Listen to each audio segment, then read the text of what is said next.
এক পাগলে বলছে, আমার আল্লাহ যদি খুশি হয়ে আমাকে জাহান্নাম দেয় আলহামদুলিল্লাহ। এবার শিক্ষিত সমাজ যারা আমাদের মতো কিছু আছে না, বেশি পণ্ডিত, এবার যাই বলতেছে সবাই চাই জান্নাতে যাইতে, এই পাগলে চাই জাহান্নামে যাইতে। কত বড় গাদা। পাগলে মুস্কি হেসে বলে যায়, হ্যাঁ ঠিকই বলছেন, আপনাদের মতো সুস্থ আমি হতে চাই না, এই পাগলেই থাকতে চাই। এবার তাদের একটু টনক লটলো, কই কেন? সবাই চাই জান্নাত, তুমি চাচ্ছ জাহান্নাম।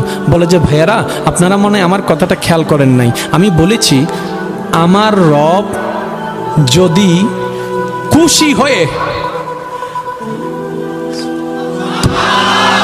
আমার রব যদি খুশি হয়ে আমাকে জাহান্নাম দেয়, আমি সেটাও নিতে রাজি। বলে যে এখনো বুঝলাম না।